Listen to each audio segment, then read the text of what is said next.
progress.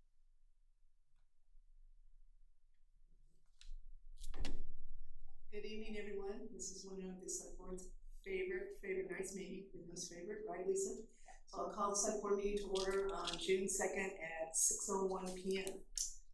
So we are here tonight to honor the current year recipients of the town scholarships. We've got 6 winners that we are very happy to present these awards to. Lisa Braccio is the chair of the town scholarship committee, and that is her committee sitting over there with her.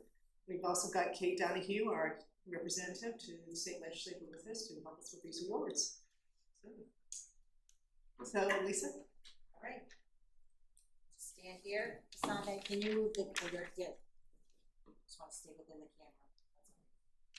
Okay, so good evening, everyone. On behalf of the Southborough Scholarship Committee and the Select Board, we'd like to welcome the 2026 scholarship recipients, their families, and their friends. We welcome also and thank State Rep. Kate Donahue for attending and continuing to support the youth of Southborough, who are our future leaders, including teachers, engineers, psychologists, marketing and finance, an entrepreneur, and human center engineering.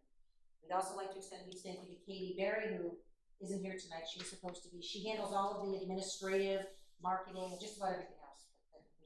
We are very lucky to have her. We're very thankful. Before we start tonight, I just wanted to take a second, and there's 4 scholarships that are offered through the scholarship committee. The first one is the Southborough Town Scholarship. It takes into consideration volunteer and work experience that benefit the Southborough community, academics, financial need, extracurricular activities, as well as written expression. The Carol Harris Memorial Scholarship uses the same criteria as the Southborough Town, and the applicant must have participated in gymnastics or planned a major in physical education, or recreation, or have demonstrated active participation in a town recreation program. The Linda Hubley Memorial Scholarship uses the same criteria as the town again as well, and the applicant should demonstrate a commitment to their community through volunteerism, environmental protection, and/or ongoing education in these areas.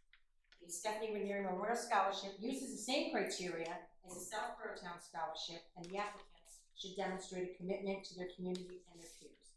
Let's just take a step back for 1 second. Katie is just came. So again, Katie, we extended a thank you for all that you do to the committee and marketing, basically administrative, and just about everything under the sun that you do for us. Really appreciate it. And if you could come up here for just 1 second. It's my pleasure, honestly. We appreciate everything. Everything. You guys are. Isabel. Hear you. You are the best. Oh, thank you for all this. Okay,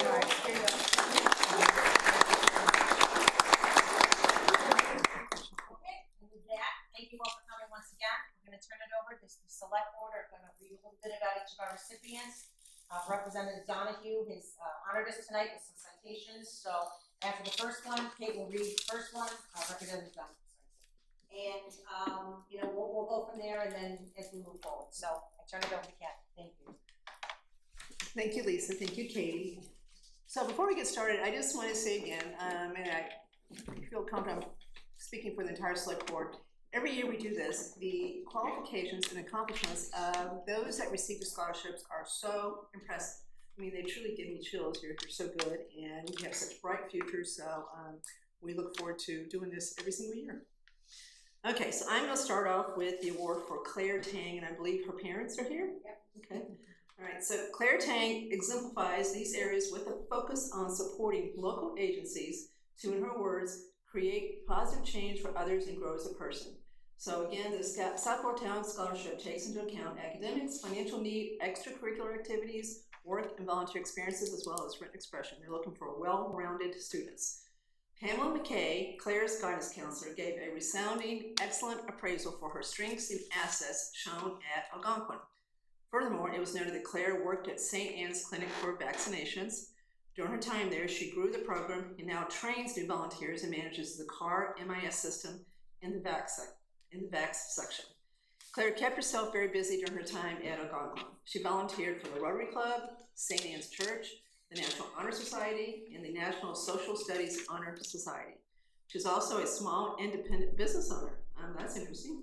Claire has made jewelry since 2023 and sells it on Etsy. She has learned that while it is difficult to budget, create products, package and ship. The hardest to build is customer relations. Claire has done all this while maintaining an extremely rigorous course load and being a school ambassador. This has led her to the next chapter in her education at NYU in search of professional opportunities. Congratulations to Claire and to her parents.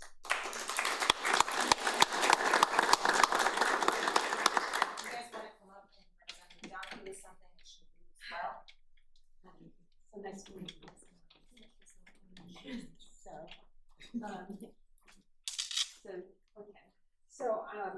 So I just wanted to extend greetings from the State House. Senator Eldridge sends his greetings as well. The citation is from the House of Representatives. So the Commonwealth of Massachusetts, be it hereby known to all that the Massachusetts House of Representatives offers its sincerest congratulations to Claire Tang in recognition of receiving a 2026 Southborough Scholarship.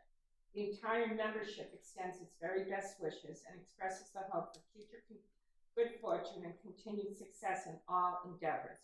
Given the second day of June, signed by Speaker of the House Ron Mariano and by me, Southborough's State Representative.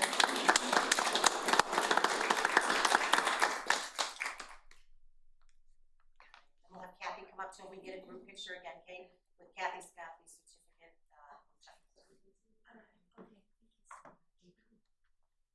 All right, ladies, smile one more time.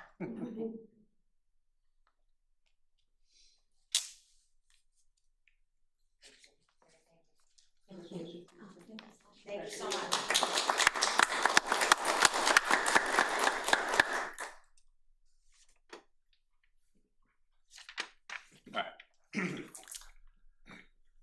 The town of Southborough is proud to announce Joseph Truman as the recipient of the Southborough Town Scholarship. Joseph has completed his second year at the University of Massachusetts Lowell, where he is majoring in civil engineering, motivated by a desire to make a tangible, positive difference in today's world. Joseph aspires to a career planning and designing the vital building, roads, and infrastructure projects that keep communities moving forward. Joseph's selection for this honor reflects his deep-rooted commitment to leadership and community service. An Eagle Scout, he has consistently demonstrated a high level of volunteerism, dedication, and civic responsibility. In addition to his academic and service pursuits, Joseph works as a lifeguard, helping to keep the community members safe.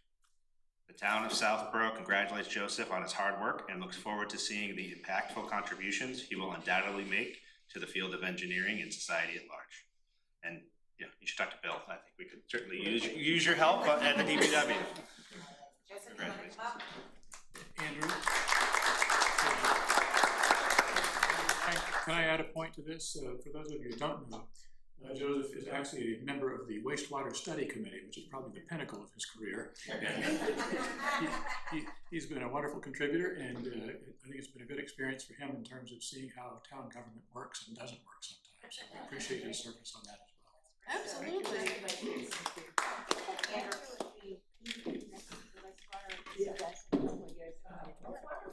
So Sam's work is paying off.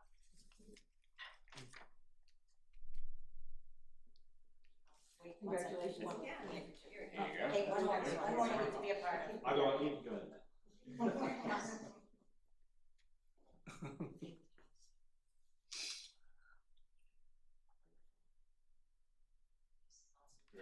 Thank you. So Joseph, when you put your resume together when you graduate, make sure you mention the Southborough Wastewater Committee. Seriously, I mean, how many people will have done that at your age? That's great. The Linda Hubley Memorial Scholarship is presented to Stephen Hottie. The Linda Hubley Memorial Scholarship celebrates the life and legacy of a woman whose dedication to the town of Southborough was profound. Created to honor her spirit of service, this award recognizes a student who demonstrates a meaningful commitment to their community through volunteerism, environmental stewardship, and a continued pursuit of education in these areas. We are pleased to present this year's scholarship to Stephen Hottie. Stephen has demonstrated a deep and genuine commitment to service through hands-on work that directly strengthens his community. As a volunteer farmhand at Pine Hill Meadow Gardens, he helped grow and harvest fresh produce for local food banks. Since 2023, Stephen has also served the public through work at Hopkinton State Park. He established the Tutors for Ukraine program at St. Mark's, designed to assist refugees with language skills and aid in their resettlement. Stephen's teacher described him as one of the most genuinely nice kids I have worked with in my 27 years of teaching. He is as smart, down-to-earth, and friendly as a student can be. He will give the shirt off his back to help others. Stephen will be attending Boston College, where he plans to major in human-centered engineering, with the goal of using his education to design new and accessible technologies to help people. Congratulations.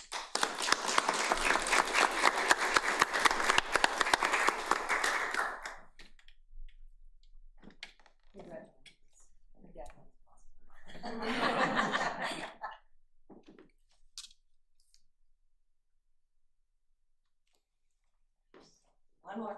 All right. We'll do the same thing. Okay. You can be in the middle. All right.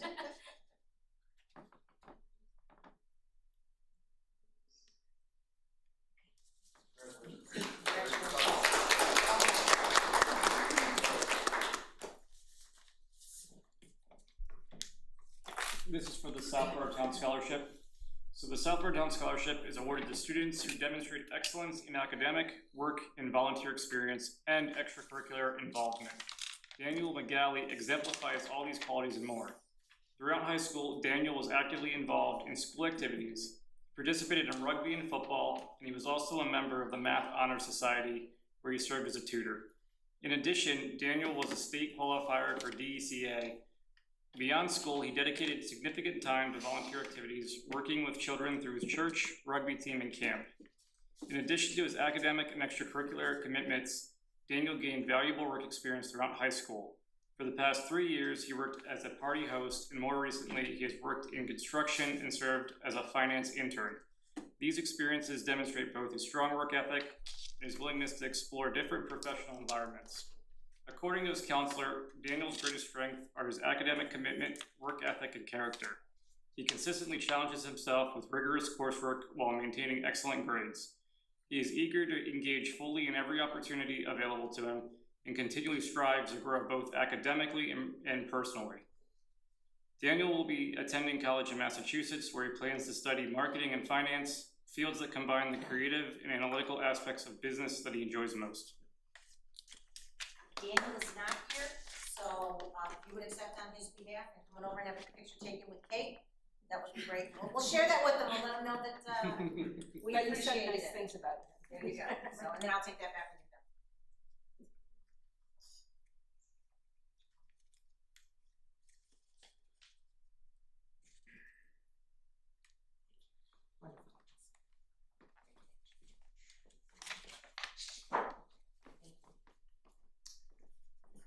Okay, next is the Stephanie Ranieri Scholarship.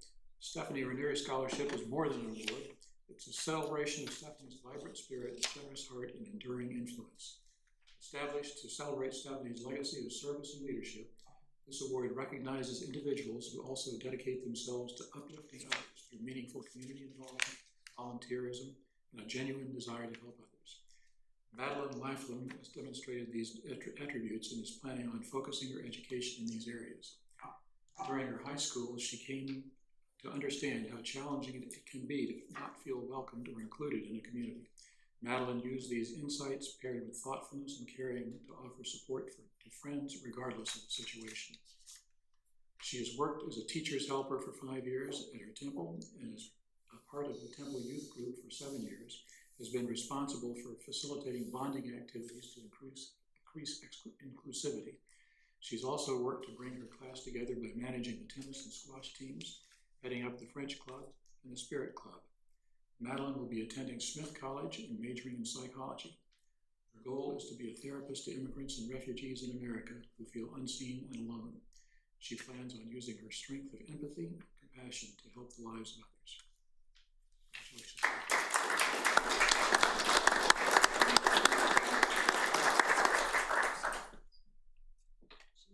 She's not here. Sam and I get a picture. That's it. So you two get your pictures taken. There you go.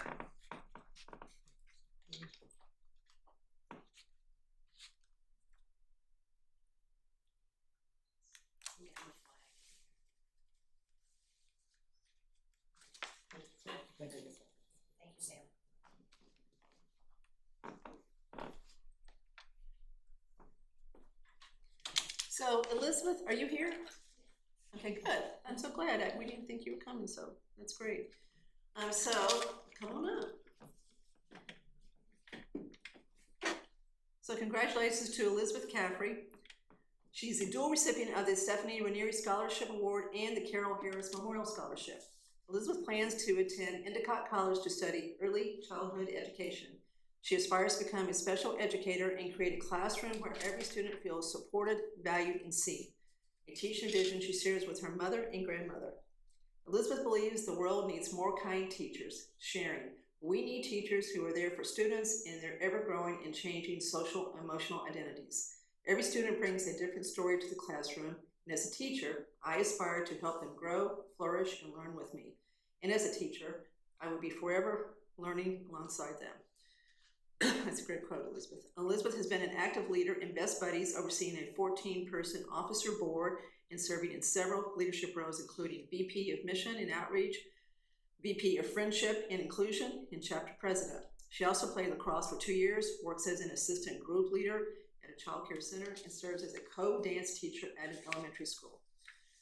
Her Best Buddies advisor shared, Elizabeth lives passionately to promote and include her peers with intellectual disabilities in all aspects of school and life. She is our top leader and advocate for inclusion and has a natural gift for connecting and engaging with all she meets. The Stephanie Ranieri Scholarship and the Carol Harris Memorial Scholarship are honored to help support Elizabeth's dreams. Elizabeth, continue to reach for the stars. Best of luck. We'll be rooting for you. And let me just add this, Lisa. Lisa knows Stephanie Ranieri very well. She would be very happy to read this and know that this scholarship was going to her. She had quite a story too, Elizabeth. So congratulations.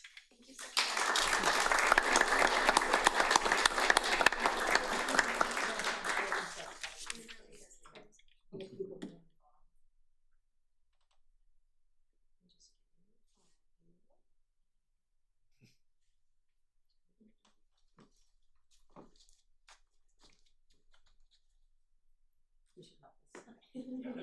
You should help us.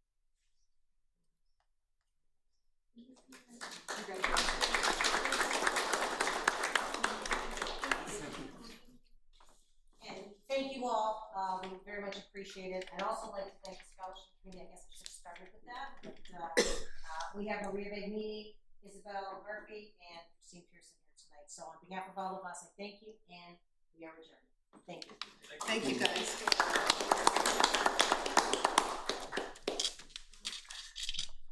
So we're going to take a quick recess to let everybody. Recording stopped. Congratulations.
Okay, so we are going to jump to public comment, which is for any comment that anybody from the public wants to make about any subject item. And we would like to keep the comments to no more than 3 minutes, less if you can. Is anybody? No? Okay. All right, so let's start with the report. So I will start. Okay, I'm going to skip the health plan enrollment. You guys have heard enough about me. We're going to talk more about this at our goal setting meeting. Just to say again, I am really disappointed with the participation. We really needed to get a much higher participation to help our budget problems, but we will deal with that later. Okay, the good news is S&P rating has been renewed for 2026 for all of our GO bonds at AAA. They also gave us the highest rating for our bond anticipation notes, or short-term borrowing. However, if you read the report, there's a caution there for sure. They like the town, they like a lot of what we do. They noted that our levy capacity is shrinking very fast. They note that we don't have reserves like a lot of our peers do, and therefore if those reserves start coming down, and by reserves, we don't have a lot of those either, but I guess they're talking about the stabilization and other things. But anyway, there is a warning in there that the rating might decline if those reserves were to also start declining. So we should pay attention. They also in the report said something that was wrong. They said we're about to issue $15 million of bonds for a school project, which of course we may, but we haven't done that yet. So that was a mistake. But other than that, it was interesting reading. Okay. So as we all know, we're sitting here with all our new technology, so we finally got that done. This was paid for with the money we get from the PEG payments that Verizon, Charter, and Comcast made to us. I think we still probably got some tinkering to do. I know Tim Fling's got some ideas as far as how to improve this, but we're here, and the screen behind us looks good. Hopefully the audio sounds good. Mary, does it? Very nice, yeah. So anyway, so we got it all done. So thank you to the extensive effort by Hassan, Jay, Matt Probst, Tim to bring all this to fruition. So things take time, as we know, but it's done. Andrew, you want to talk about Memorial Day? Sure. I attended the annual Memorial Day commemoration, which this year was brought indoors because of the rain. And I thought it was a wonderful ceremony. And the as usual, Steve Weina from the VFW was the MC and the leader of the program. He's done he puts a lot of time and attention into it, and at the end, as a nice surprise, he received a citation from, I think, the national or the state branch of the VFW just to recognize him for his the time that he's put into celebrating and remembering veterans events in town. Was it well attended? It was very well attended, so it moved. Mark was there too, so it was in the senior center in Cordoville Hall, and the room was just completely packed. There was no room. A lot of people came and had to stand, so it was unique. And the event went much faster than it usually does because the Memorial Day parade, unlike the Veterans Day parade, goes to cemetery.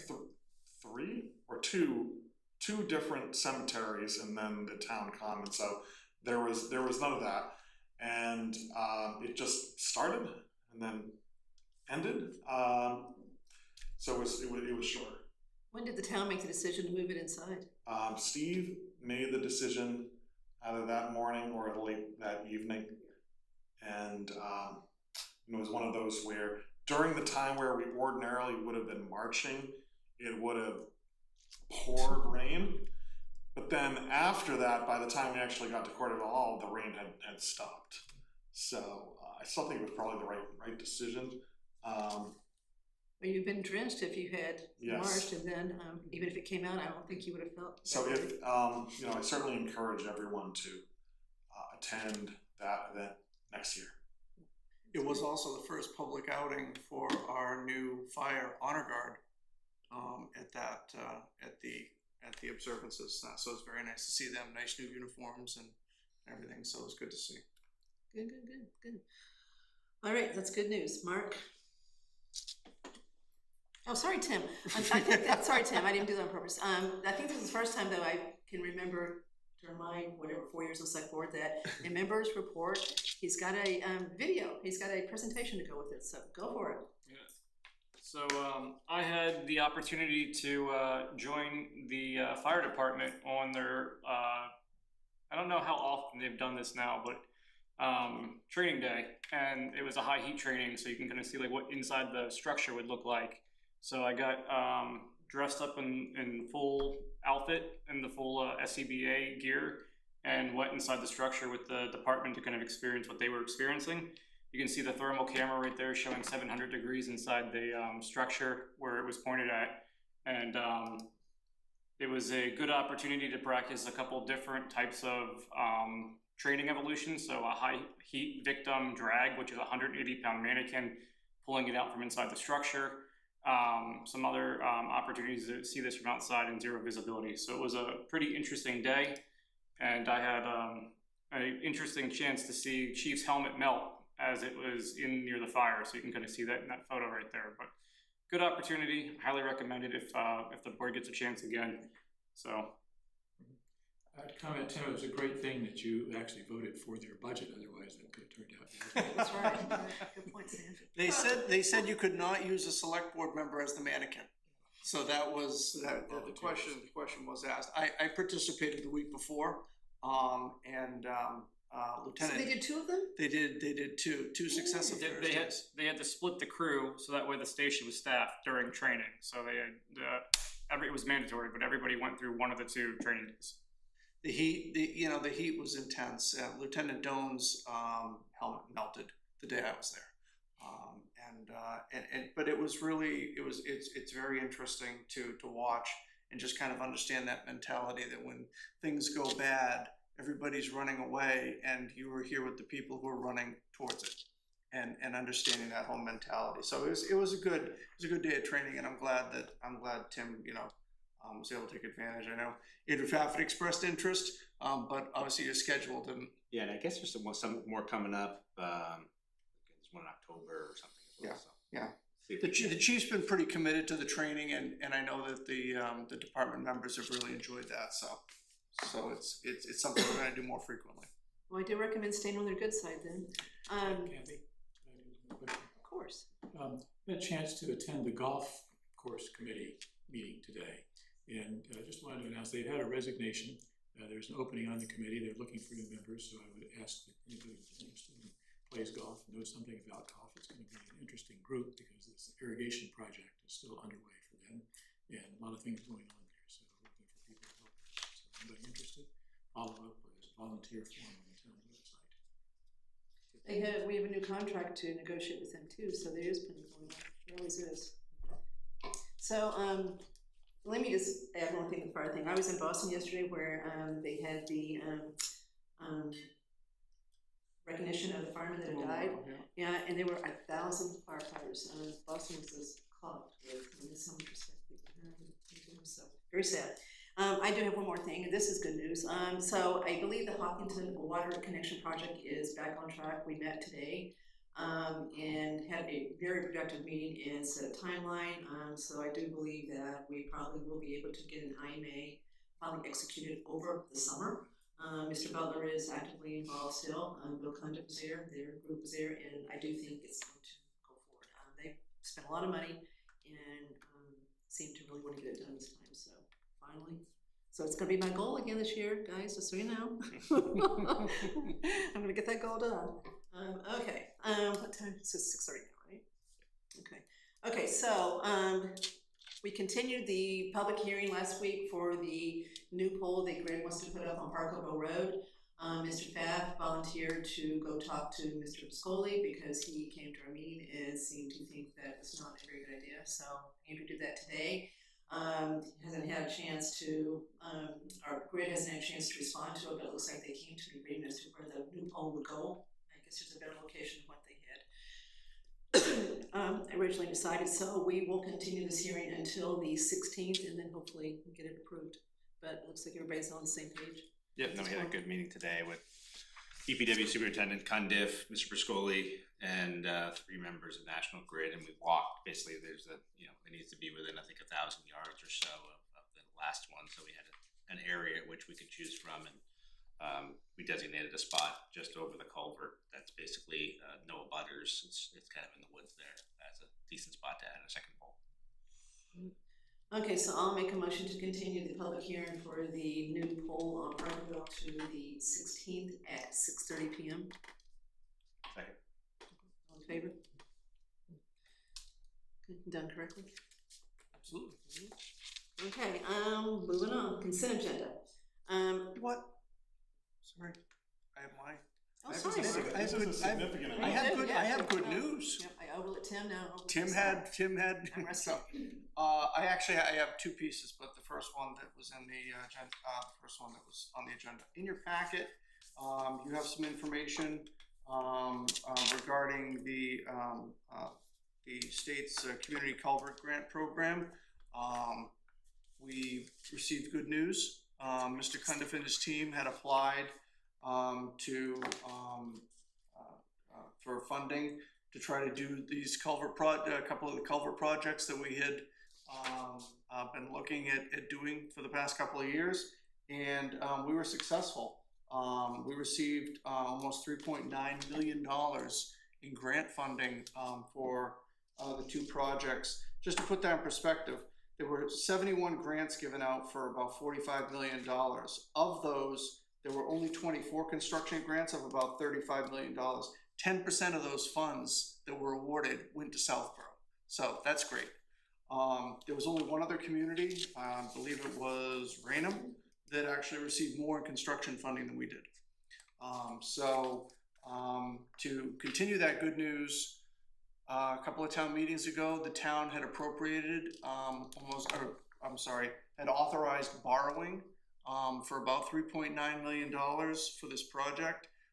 We've not borrowed anything yet, and so obviously that authorization is going to sit there while this project progresses, and as soon as we are sure that we are all set, we can rescind that authorization at the town meeting and put that bond authorization back. So great news all around. Congratulations to Bill and his team for getting this done. Very much appreciated. So take a look at that one article, Andrew just looked at it, it's actually the Willow Street and St. John sinkhole. Yep. So I assume this has nothing to do with the sinkhole, the 3.9 we just got? If it does, that's fine, but if it doesn't, we'll still have to leave open the piece that relates to the sinkhole. So this is Willow Street over unnamed stream. However, the funding that we had appropriated for is almost the same amount of money, so I think if we 3095 for Willow Street, 3095. So now, this may include correct design. this is 3891, which is the same amount of. So Mark, look, 3075. It was right. So, but no, if it's not. You're off like $900,000. So we're hoping. This is what we hope is that this number includes design money that we've already paid for that will get reimbursed. This is a very specific number. It's got pennies on it. Yeah. So anyway, just talk to Bill, show him the article, and we will make be able sure to rescind at least a portion. That's right. That's right. And that's just fabulous news. Believe me, I'm not trying to. So just confirm that we need to keep the sinkhole money open, but I think he's got that almost. Well, maybe not because he didn't borrow any money. So we just need to clarify how that relates to that article. Right. Okay. And maybe. So the second piece I just want to talk about quickly, and I'm actually gonna be out of my depth here pretty quick. I'm gonna defer to Ms. Hale.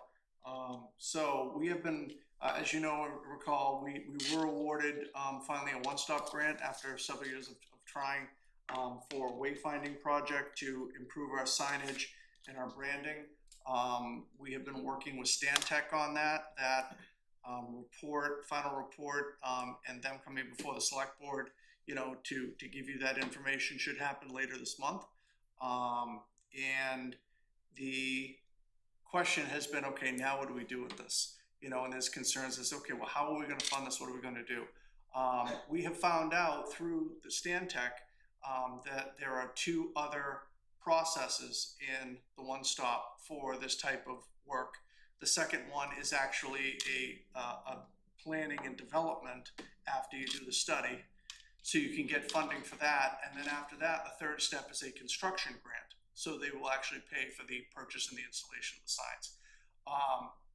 We have tried to pull all of this together very quickly. So something that normally we would work on for several weeks, maybe a month, to pull together a grant application for the second phase, Vanessa has been working on and trying to pull it together in 72 hours.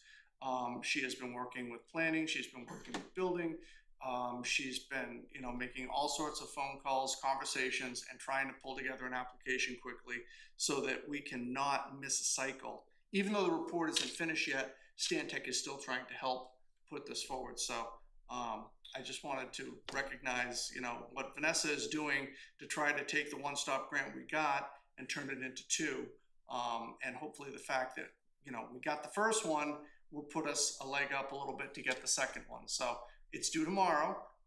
She's still trying to pull everything together and hoping that everything comes through, but, So we're doing it at this earlier phase, right, where you submit it and you get some earlier feedback now? No, this is No. it, this is the deadline. this is it. That's already passed. This is the this is the deadline. So, it was just in the past couple of conversations we've been having with Stantec that they said, well, so you should try and put in for the development grant. We're like, well, that's in like less than a week. Yeah. And we don't even have your final report to work from. So they've tried to help us take pieces of what's going to be in their report in terms of funding and all of those different things to help with the grant application. But I sat with Vanessa this morning for, I don't know, half an hour, 40 minutes, and went through everything with it. It's a lot of information they need in there, and she's done a lot of work. And I just wanted to at least acknowledge that. So. Yeah, I agree. Vanessa has definitely been trucking as far as all kinds of stuff. So if we get two, then we won't have time to apply for three before 2027, right? So we'll probably still have to pay for the signs ourselves. Okay, but again, to get it all done for the tricentennial, it looks still like we're gonna have to really push, right? Okay. Okay. All right, it's worth the effort, right? Okay. It's all right. Okay, so we've ended up with 3 one-stop grants. Bill Cundiff's also doing one for some work on, I think, Corderville, or Southville. There's some water issues there that he's doing $1 million one for. So we got 3 going in, so. Okay, consent agenda. We are not going to deal with H tonight. We're gonna wait for that. We're actually gonna go to executive session because there's some changes that need to be made to those, so we're not doing H tonight. Anybody want to change? I've got to change for the minutes. Anybody else? D. D? Yep. And I would like to hold F because I'm not sure was there a memo or any information in the packet about the No, recording and I meant secretary to say we were conference? going to hold that one too, Andrew, because Okay. it's not there. So we're going to do that next time too. Sorry about that. Okay, so we're going to hold. We're not going to do F and we're not going to do H. And we've held A and we've held D. Anything else? Okay, anybody have any changes in minutes besides me? Okay, and let me say to Bridget, you do a great job as always. I'm sorry about these little picky changes we make, but we are picky people. We just are. Okay, so if you go to, see if anybody agrees with me, let's look at line 70. Mr. Purple stated the Department of Energy has issued new clean energy siting and permitting. Isn't citing, that's the SIT, Yes, not the CIT? It's the right? S, yeah. Okay. All right, and this is really picky. So line 80, Bridget, you just have the name of the entity wrong. These really are 2 separate entities. I just wanted to get it right. So you want to say the Friends of the Southborough Youth Commission, Inc. That's the actual 501c3 that is going to benefit from the food trucks. And that's all I've got. Anybody else? Okay. Let's go ahead and talk about type A, then we'll go back and vote. So Tim?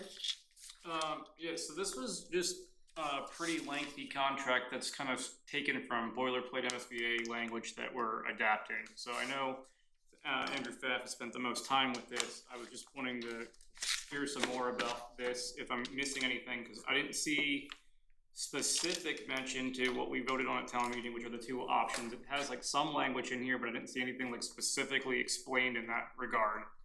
And I just want to confirm that it's in here, and I might have just missed it and where it might be. So there's a specific proposal where they talked about the components of it.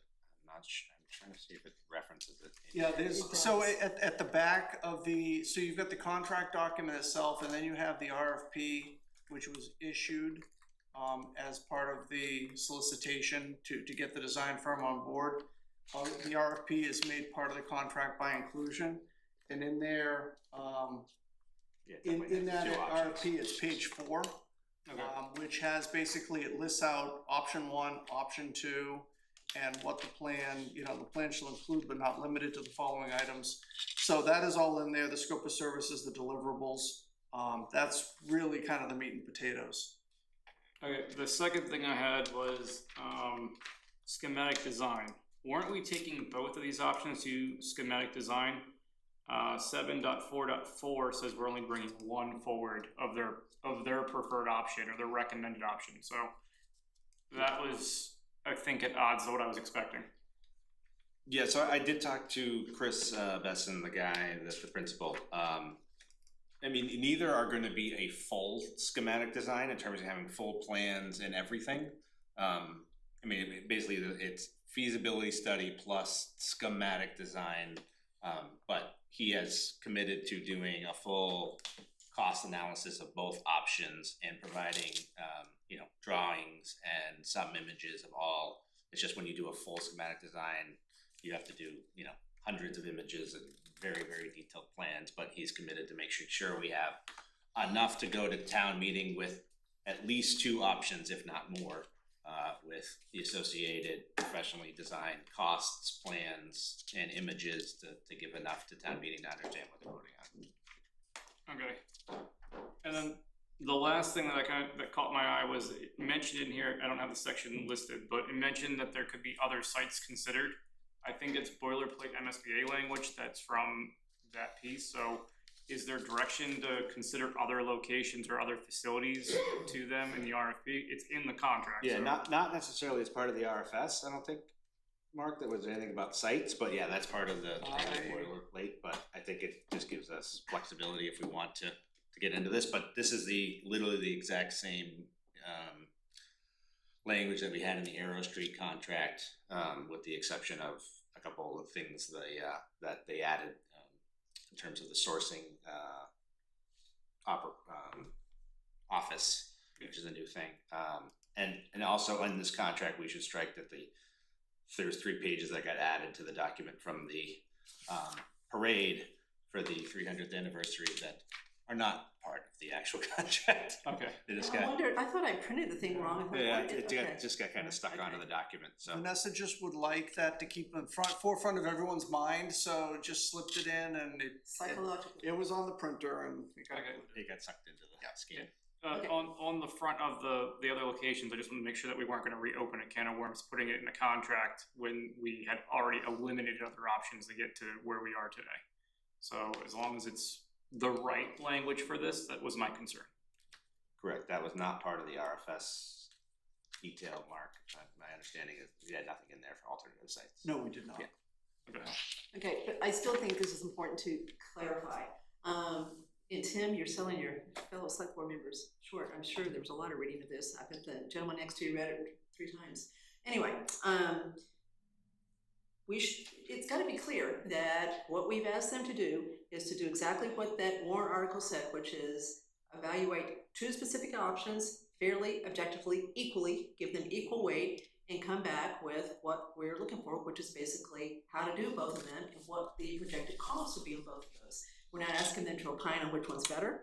We're not asking the committee to opine on which one's better. We're just asking for that committee to guide them through this process and come back to town meeting with the answers to those 2 questions. If we do more, that's fine, but that's outside the scope of what we've asked them to do. You agree with that, Tim? No, because on page 49 of the packet, 7.4.4 says the designer shall develop the recommended preferred solution to a full schematic design. So it's in contradiction to the RFS. That was what I was getting caught up with before. Right. I don't agree with that. I mean, we haven't asked them to opine on which one's better. That's town meeting's job. Does anybody disagree with that? We're not doing the MSBA. You only get one option. Right. Yeah, and I understand that. So it sounds like it just didn't get cleaned up completely from the MSBA language, because they did try to get it out of there. That's what they started with. There was MSBA all through there. They tried to get it out of here. But as long as we all agree with what I just said, the goal is to come forth with 2 independently, fairly reviewed options that were outlined in that article, and then it's town meeting's job to look at both of those and decide which way they want to go.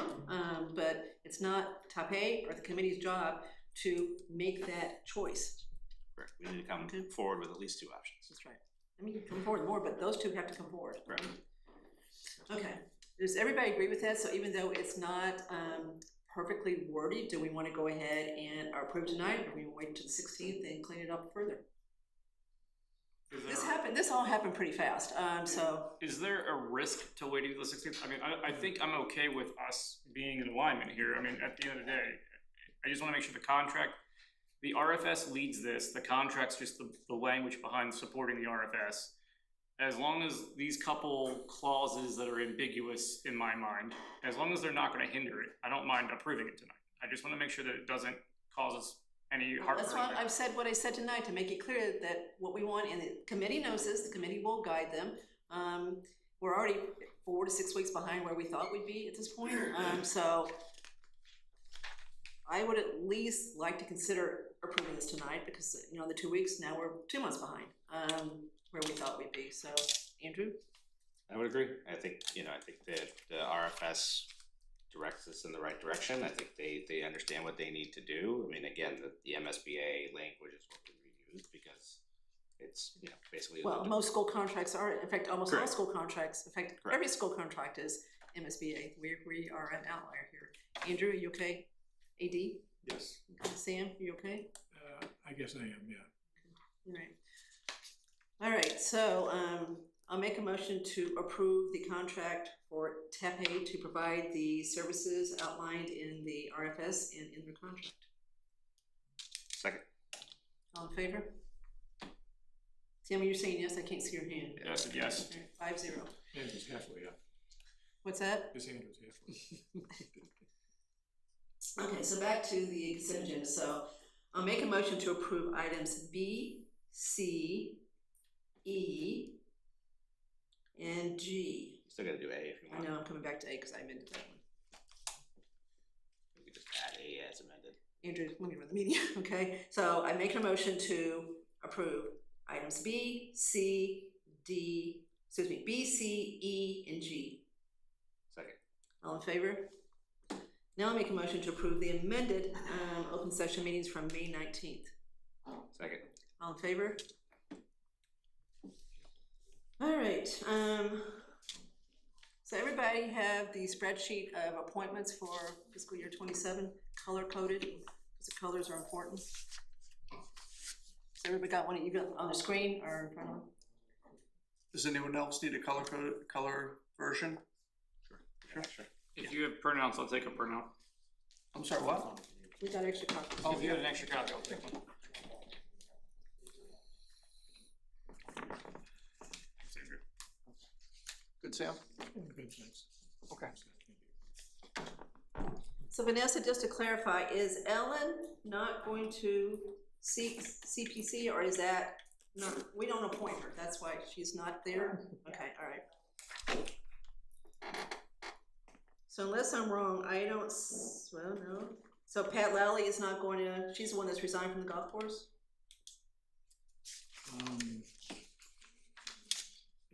Actually, I didn't think so.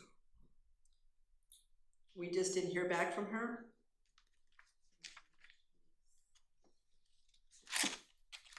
We just don't know? I don't know. Yeah, she's not the one that's resigning. She's the one that's running. And Tony Schoner was elected chair today, so he wants to be reappointed for sure. I believe, Sam, Jen is the one who is. Yeah, Jen is the one who is moving, so she's had to resign. Is that already captured in this vacancy? That's the vacancy. Okay, so there's 2 golf committee members that we haven't heard from, but Tony got reelected today, so we know he wants to be appointed, right? Yep. So I guess we just go ahead and reappoint them and hope that they're gonna get sworn in. Okay, Kelly O'Brien, same thing? Okay, I'm just looking for ones that don't have, you know, they're up, but they're apparently didn't say they want to be reappointed.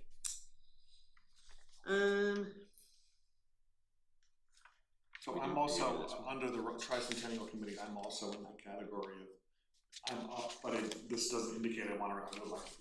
Well, we're definitely reappointing you. Okay, do we do Concom? What? Concom? And this Concom?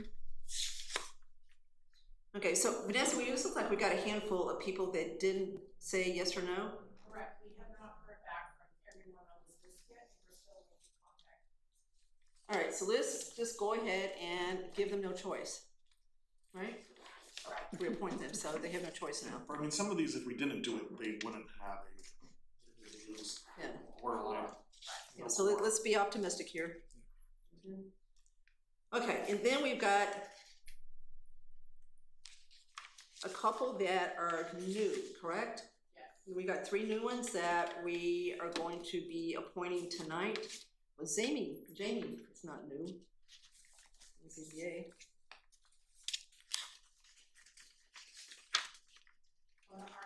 Oh, I take it back. So Sam, is she now a full member instead of an alternate?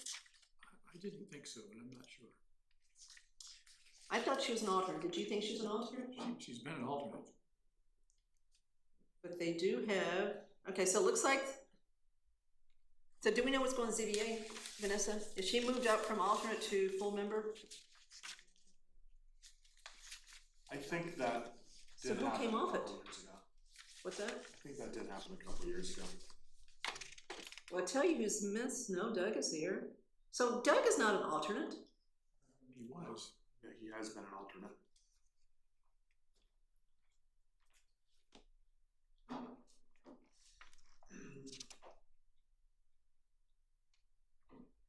Okay, So there's still a vacancy in the alternate members. okay, so we think Jamie has been a regular member and that the light blue is, I guess that's right. Okay. So maybe additional appointments for special activities. Well, this, I think what's changed is the colors. Didn't we have 2 on here for the Cultural Arts Council that are new members? Yep, they're highlighted yellow. Yeah, these are the 2. Track conversion, Okay, all right, so now, all right, so what's happening, you changed colors on me. Okay, so there's 2 people on the Southborough Cultural Arts Council that we are going to appoint tonight, if you agree, without interviewing them. Okay, Kate has recommended them, so we thought that it would be appropriate just to go ahead and appoint them without any further discussion. Is everybody okay with that? Fine. Do we know the term that we should be appointing them to? And So doesn't this is actually created by statute, has some particular rules about the composition of the board? Because this is not based on the fiscal year. Okay. It's based on the appointment date. Okay, so if we appoint the 2 ladies, they're going to have a term starting tonight? And then we'll verify that with Rachel. Okay, so we'll go ahead, we can come back to that later, we'll go ahead and vote for everybody else. Okay, so now, focus on the ones that are in the light blue and then that dark blue. So light blue is seeking reappointment. Is there anyone on this list, we're gonna make one big vote, is there anyone on this list you wanna hold? Yeah, I have a whole. Sam? I'd like to hold the reappointment of Ms. Gillespie to open space and to stewardship. Okay, to both. I want to talk about the committee structure, our goal meeting, so. that's Okay. my thoughts about All right, any other holds besides Freddie Gillespie to the 2 committees? Tim? Andrew? No. AP? No. Okay. All right. So I will make a motion to reappoint everyone listed in the light blue, except for Freddie Gillespie, and we're gonna hold her appointment until after we have our goals and meetings, so she's being And I held. think Kelly O'Brien is also, Hold her? yeah. Okay, all right, so we're gonna hold Kelly O'Brien for historical, Yes. right? And we're gonna hold Freddie Gillespie for stewardship and open space until we have our goal setting meeting, okay? And we don't want to include the darker blue ones? We are including our darker blue. The darker blue just says, they said, I wanna Correct. do it, But- okay? Yeah, I'm just saying it, light blue and the dark blues. Well, I'm looking Okay, here, okay. okay? And light blue of the name, okay, versus. That's all right, light blue. Sure. So even if they said, even if they didn't come in, we're still reappointing Yes, them, okay, okay? that makes So sense. yes, light blue, dark blue. Okay, so to repeat, we're going to reappoint everybody in blue, light blue, except for Freddie Gillespie, for her 2 committees, and Kelly O'Brien for Historical Commission. Okay, Second. so that's the motion. Andrew, Second. Andrew seconded, all in favor? Okay. All right, so that's done. Then we'll do the two ladies for Southborough Cultural Arts when Vanessa comes back, so don't forget. All right, next is we are going to talk to Mr. Davis about possibly being on the school building committee. Come on up, Mark. And thank you for coming. Okay, so Mark has already been from this committee. He's already been interviewed. We all know him. Andrew and I served with him for years on both the Neary Building Committee and the Finance Subcommittee. So anybody have any questions, they can ask them, but I'm not going to spend a lot of time with everybody having to ask questions that we've already asked. So Mark, thank you for coming. I take it you are willing and able to serve on this committee. Yes. My understanding you've been to all the meetings in some form or fashion, so you're up to date with what's going on. Okay.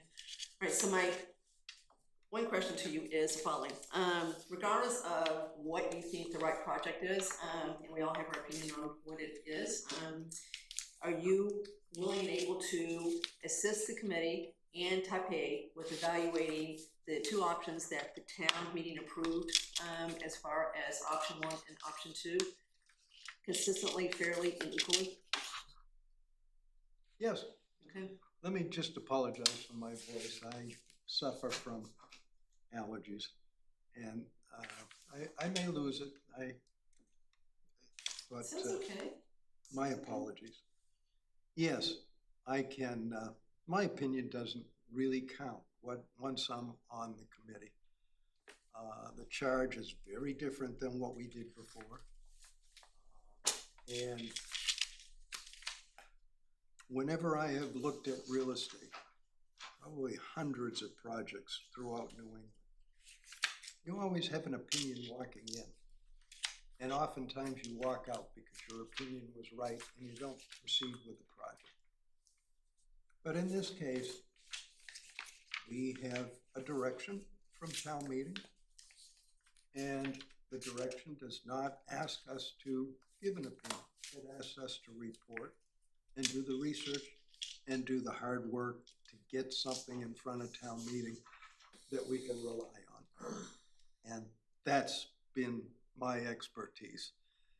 If I can find value in 2 buildings that I worked on with the MBTA that had been occupied in 75 years, one of which had no roof, and everyone thought I was crazy. But one of them was sold to the city of Boston because we solved all the problems, and not zero cost, but probably less than $10,000. And the other building, which was the real disaster, these were 2 electrical substation buildings when they ran the trolleys on direct current. They were making their own power, powering these. These were in Roslindale and Eggleston Square.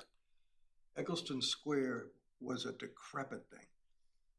And when I walked the city councilors into that building, one of them said, I don't want to go in, it's going to be dark. And I said, no, it's bright in there. And they looked at me and said, well, are there lights? And I said, no, there haven't been lights in this building in 75 years. Well, why is it light? And I said to them, come on in. 2/3 of the roof is gone. The sun is shining into this building. We found value in that. Okay, those are 2 excellent examples of what you can do to needy buildings, let's just say.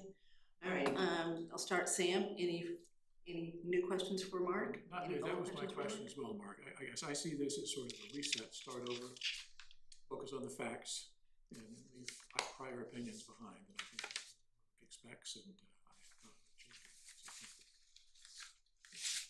changed. Tim?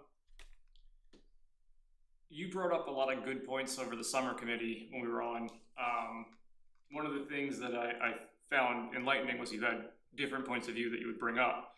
Are you committed to bringing like the points where the sources where they come from into the discussion to make sure that everything stays validated and pointed back to a real validated source of truth as we move through this process?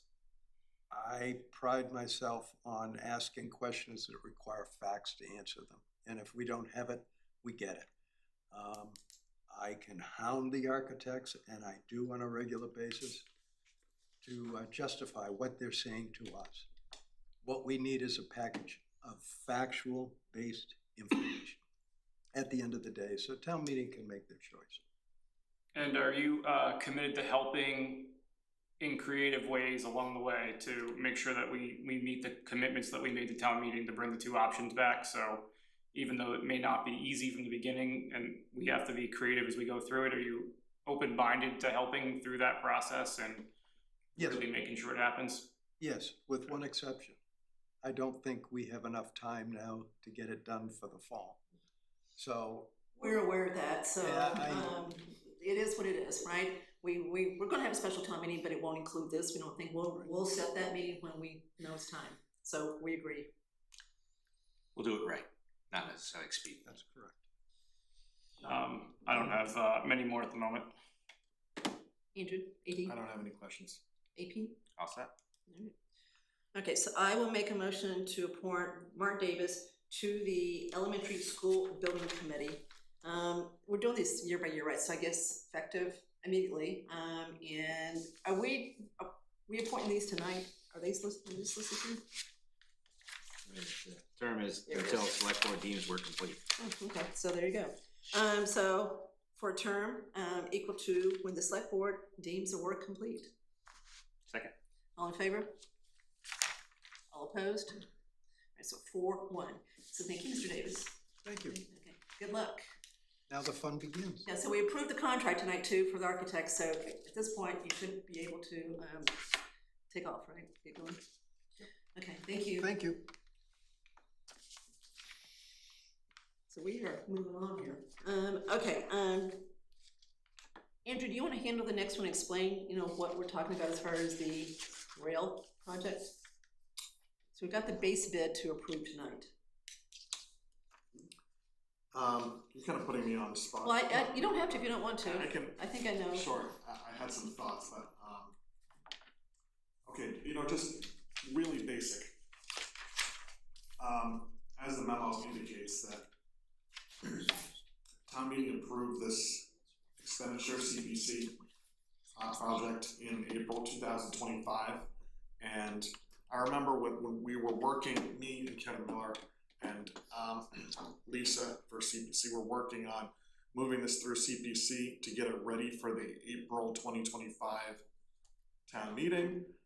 We ballparked what the cost of this project would be. And I think there we really thought of as a complete replacement of the existing infrastructure there. And the number was, I think ultimately was in the warrant was what, $120,000. Yep. And I remember also there was a point where that was when CPC considered it, increased it by I think $10,000 to get to that 120 to include the work that VHB was going to do in terms of preparing the bid package and everything. And then so it was frustrating that I think Bill had reached out to gotten some information about what would be like a ballpark bid, and then when I believe this went out to bid before, right, one time before, and there was nothing within the authority that we had under the warrant article, so that was very frustrating. So then Bill, working with Caitlin, kind of value engineered it, broke it out into these base bid and alternates, which are described in the memo. And the good news is that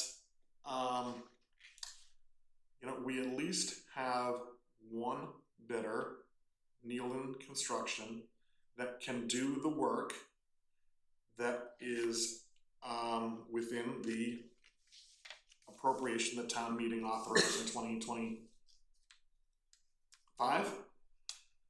So it's still it's more expensive than we thought when we worked this up and brought it to town meeting a year ago. I think that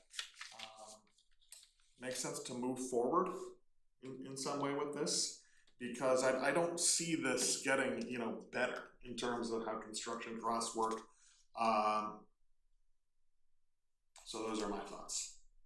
And then Andrew, just to add to that, the plan is for then Bill to go out to bid after this one gets approved and have a bid to replace that missing piece.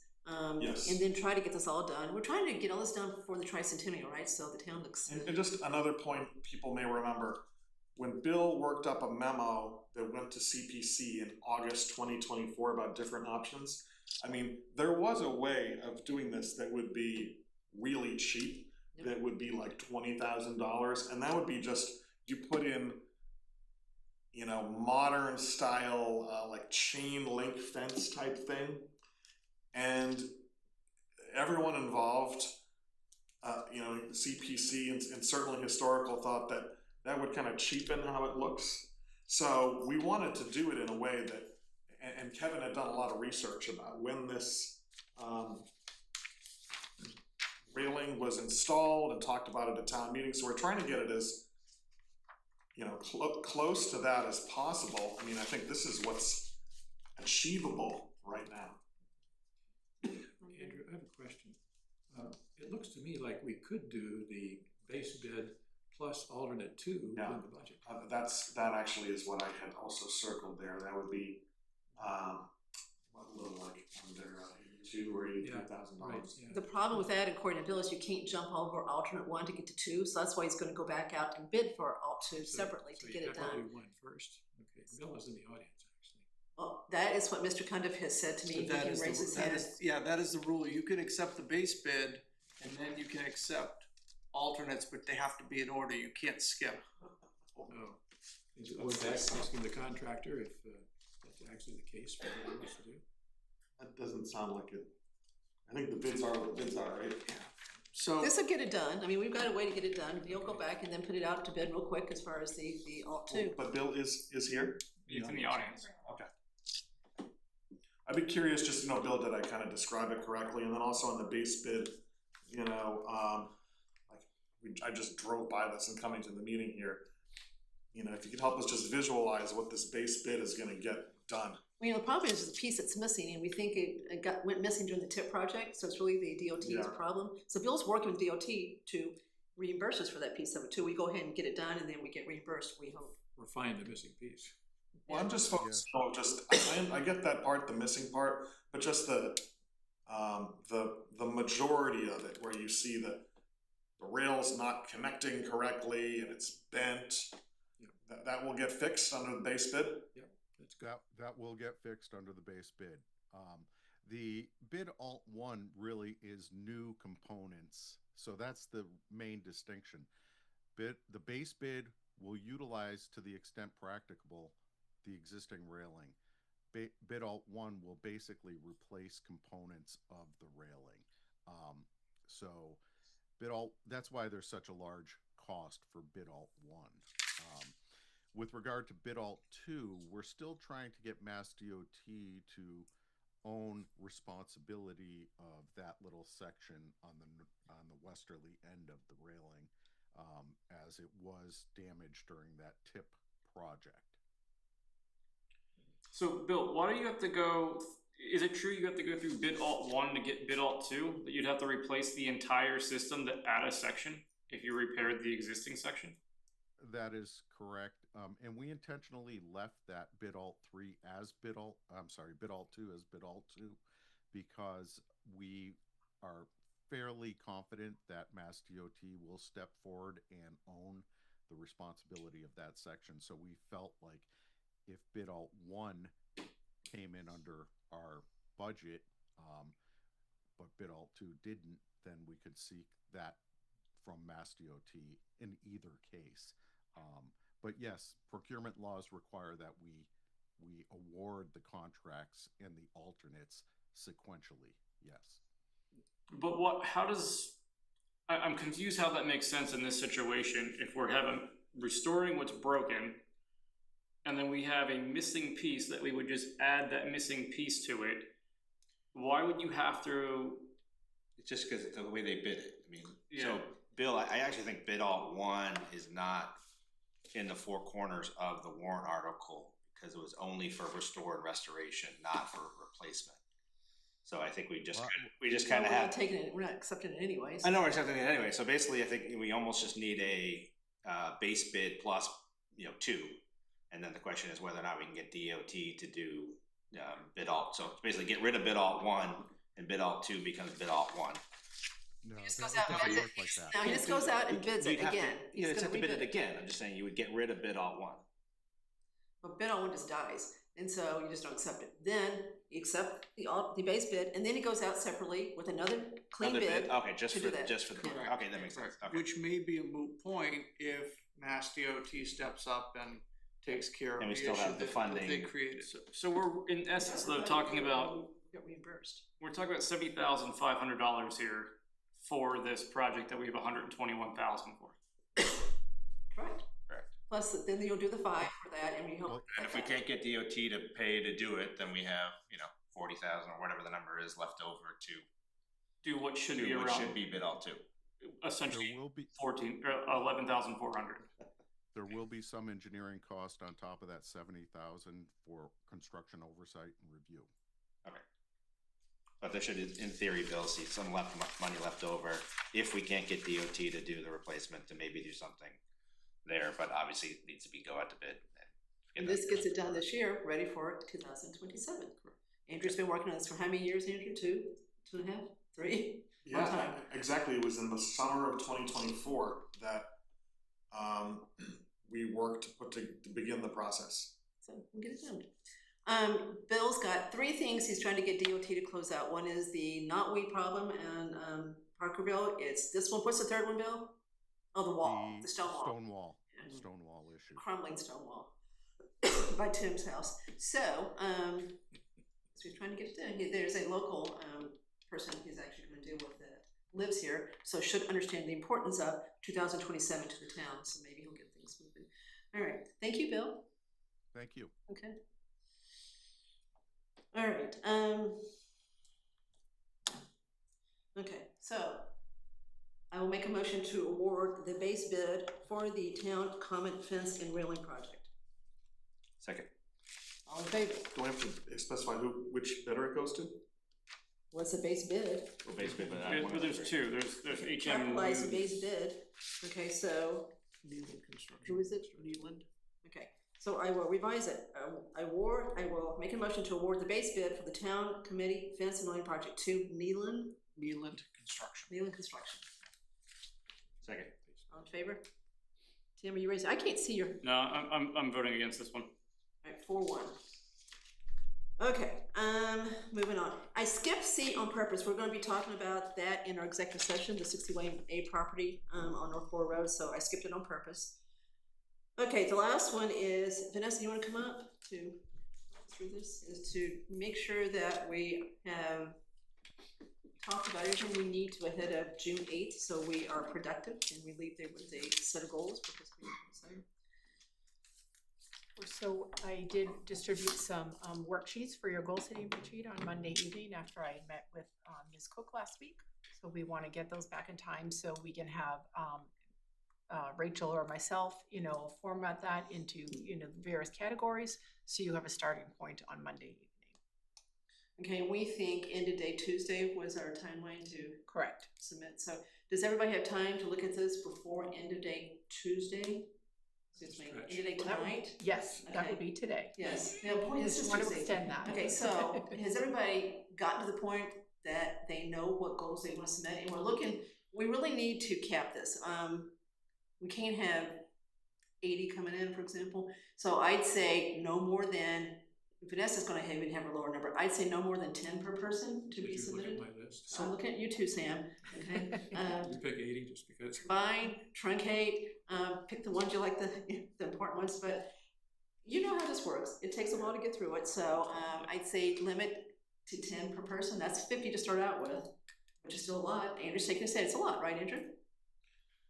Okay, so what number do you want? Yeah, I thought, okay, the form that you circulated, Vanessa, right, had, different categories of things, right? Which is what we've done in the past. Yeah, and just no more than 5 under each category. 4 categories or something. Yeah, so why don't we just stick with that? 5 per person? No, there's 5 per Three- category three times 3 categories. categories. Well, I mean, I say we turn this into a spreadsheet.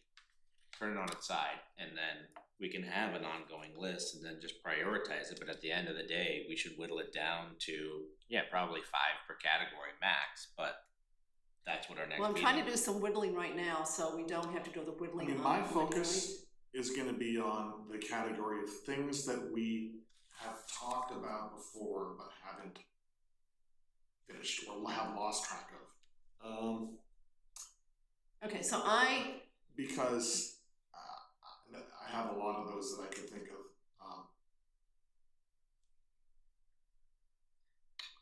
so we can put this on a spreadsheet, that's fine, that's easy to do, right? One of the suggestions that, I think AP made is we're going to, we've done this before too, we've actually assigned the goal to not only a select board member, but also to a department head to work with select board members, so we can do that too. But I'm just trying not to start with 150 things because we won't get through it. So I'm gonna ask again that everyone go ahead and just submit their goals, even if it's not in the matrix, just submit the goals, but no more than 10 per person. And even less if you can, if that's where I don't have 10, I've got 5 or 6. Not 5 in each category, we've got 3 categories. Yeah, I mean, I think I don't care if you have 100, as long as it's a prioritized list and we can find some way to cut it at 10 or 20 or whatever the number we have. But I also think we're gonna have a lot of overlap between different people's goals. You know, a lot of us are gonna probably have the same, so having it in one spreadsheet and then being able to dedupe it because it's the same theme, you know, that's a relatively Well, and I efficient way think to that's do why it. we kind of want them in advance, so that we can see, okay, so Andrew and Sam all want the same thing, so we're not gonna list it 3 different times. Yeah, but ChatGPT can do that Type of in thing. 30 No. seconds. Okay, but I still don't wanna Understood. start with 100. It's gotta, I'm fine with starting with 200. That's what the whittling down is for. okay, again, I've gotta get this set up for Monday so we actually get through this. So I'm asking everybody to submit no more than 10 goals for fiscal year 27. We will arrange them in a spreadsheet, we will distribute them so you see them ahead of time. We'll see where the overlap is. Sam, do you think it's doable with your list? Sure. Painful, but doable. By when is the question, because I'm still sorting. Okay, so this is Tuesday, so maybe Vanessa's got to have a chance to work on this. Monday, you know, it's not Monday, it's not Tuesday, it's Monday. So she only works half a day Friday, so end of day tomorrow night? By first thing Thursday morning, maybe?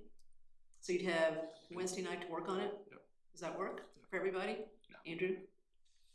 Yeah, so the questionnaire, which is in the packet, right, where there's 5 under each category, we're not doing that, we're just No, submitting we'll just 10 start goals. with a, you know, whole new pot of goals, right? And we'll sort them into what times they are.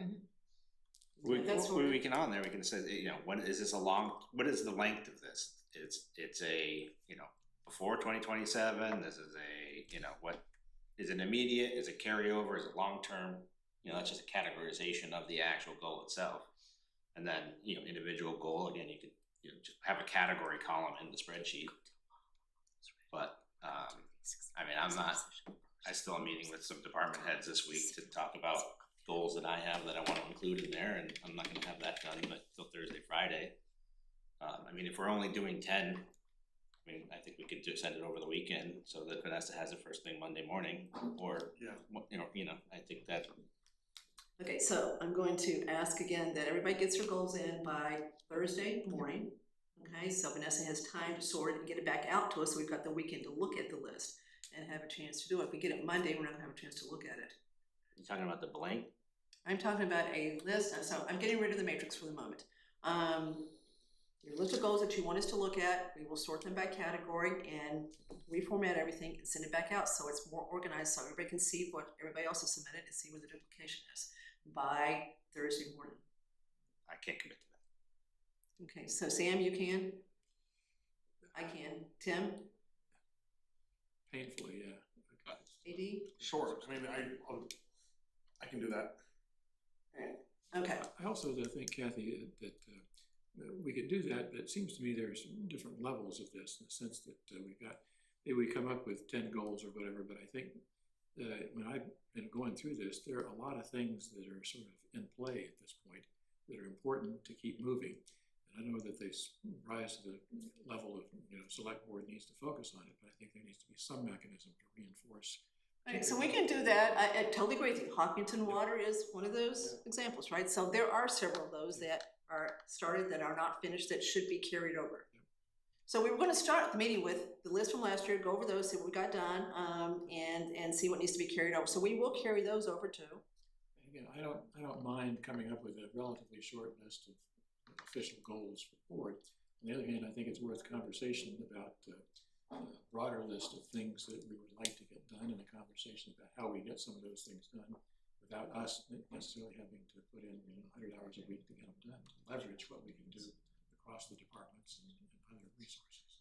So you just want a separate discussion on Monday night about things that won't necessarily end up as a goal, okay? As far as strategy, big picture, how we get more done with the resources, management resources in the town structure. I mean, we have a list of initiatives that we want to do, whether or not the initiatives get to an executive level initiative, or if it's the department head initiative or a specific employee initiative. That's kind of what I've been working on, and I'm at 80. Some of them are already done. Like I got some business cards, so check that off. That's the low-hanging fruit. But yeah, so I think it's just tracking things that we want to get done. I mean, some stuff is going to be specific to just single select board members, but we can flag some stuff as this is our goal. This is so important that we're going to track this, of course, across the course of the year. And in my business, we would call that a CEC goal, an executive committee goal. But some things are probably going to happen regardless of what we do. They're already underway. We've got good managers who are pursuing them. But I think it's worth tracking those kind of things, not only for reporting purposes, but for... Well, that's fine, we'll have the discussion, but ordering business cards is not a goal. So that's the kind of thing I'm trying to cut out of this. I mean, we'll never, AD, help me here. We'll never get to this night if we start with hundreds of goals. We won't get it done. Yeah, so just really quickly, each year, I think a lot of these goals we come up with will not end up happening because something will happen during the year that takes up a lot of time. I think, for example, when we did this a year ago, I think it was very intentional. We did not, I think, or I wanted to not have as a goal, make progress on the Neary project. But that was the focus of all last year. That's just because what things, and then that, because we focused on that, other things didn't move forward. So I just have a mental list and also little notes on my phone from particularly the last 2 times when I was chair of things that I wanted to get done that didn't get done. So those are the things that I want to focus on. And I've got those too. I think another way of, thinking about it is there's, think about this goal, how we actually get it done. Some of them translate into we're going to bring forward a warrant article, fall town meeting or spring town meeting. A lot of things just can get done through, working with Mark and Vanessa or department head. So I think, really focusing it, we do get more done when we're all kind of rowing in the same direction, and I think the goal is to identify that it's probably only going to be 2 or 3 things where we are all generally agree we should focus on this. I just think it's okay to have a couple long-term things that are worth trying to chip away at, like wastewater, right? I mean, but I thought you had a nice flow chart in one of the most recent slide decks about instead of just have a goal, have a wastewater treatment plant in town. The next goal would be are we going to have the district, the diff zoning proposal? Or it's not zoning, sorry. Diff area. Yeah, diff area. Well, see, that to me is a perfect example of what we just said, which is that's going to happen anyway, whether we make it a goal or not. The committee is going to do its work. It's going to keep going. So now the diff is different as far as maybe a goal, okay? That could be the goal, but the actual committee's work is going to happen. We don't need to make it a goal. But I think that's a good example, Kathy. Also, in fact, that I think we might wind up with things that each of us individually wants to pursue. Yeah. That is not sort of the common goal set of 6 items or whatever. And as long as we're sort of aligned on that, I shouldn't be out there doing something that the other 4 of you say is a stupid, crazy idea or whatever. So with that caveat, I think there's plenty of room for us to select individual things that we would like to pursue on behalf of the board. during the year, and I think that leverages our skills and efforts. Well, you remember last year, we really were under general agreement as to what the overarching goal was of that meeting, which was to try to improve the commercial tax base, right? We all agreed that needed to be our main focus going forward. That was total agreement. I don't remember anybody saying that wasn't the case. So that's the kind of thing we can certainly reiterate on Monday night as far as, you know, where we are. Are we still there? Have we changed our mind about that? With the wastewater kind of being a way to get there, but we know that's going to happen anyway. We don't have to say it's your goal. Well, I'm not saying you're going to end up with a wastewater treatment plant this year, but the process is going to continue without that being a goal, right? We're appointing the committee. So Thursday morning, you said? Yeah, okay, so mid-morning maybe, if you need the morning to do it, just to give Vanessa a chance to put this all together before she goes home on Friday. Do you want to start at 6 or 6:30? I don't know if we settled on that yet. We said 6. Okay. 6. At the Public Safety Building. It won't be recorded. It's going to be a in-person meeting completely. And we're going to have, what do you say, pizza and drinks? Okay.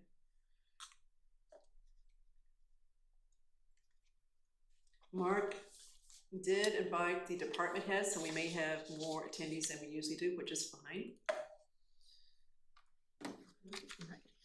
Is unrelated to this, is Tuesday still office hours next week? So I'm still on my calendar. It's on mine too, I just want to double check that we were still. Who's doing it?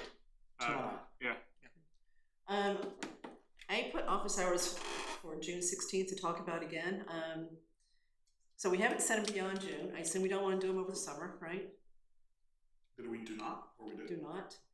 Do we? I think we done them usually over the summer. You want to do them over the summer? Not particularly. Well, See, know, Tim I and think about it. I mean, what no we'll one say comes. is we did it in June, so then we don't. I mean, I know if you guys still want to do them, that's fine. I'll participate, but no one comes. So, you know, more people go see Sam at the transfer station on Saturday than come to our office hours by far. We could do office hours at the transfer station, Sam. Fantastic. Come along. Well, I'm serious about this. Yeah. I mean, we're lucky to have a person there.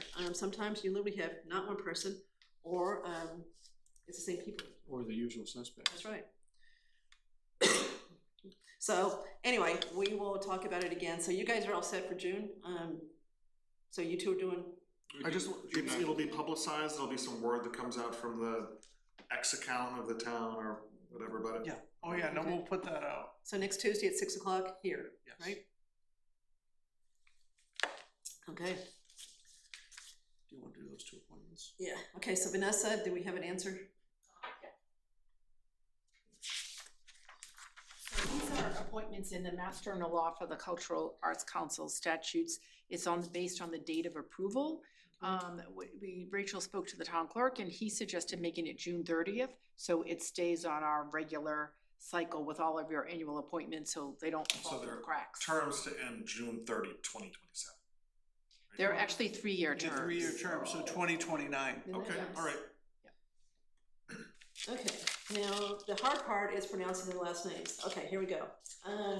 So I make a motion to appoint Karen Trachtenberg and Martha Brucaleri to the Southborough Cultural Arts Council effective June 30th, 2026 for a 3-year term. Second. All in favor? All right, so they're full. That's actually a good group too, so that's good. All right. Okay, is that it, Mark? That is it. Okay, so the only thing left, we're not doing a second public comment session tonight, is to go into executive session. We're not going to come out of it. So,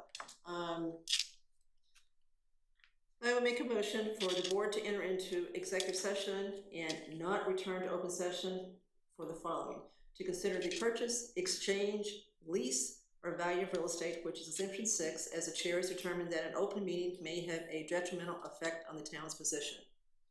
Second. Okay, now this is a roll call vote. So Cook is aye. Half aye. Dennington, aye. Fling eye. Stivers, aye.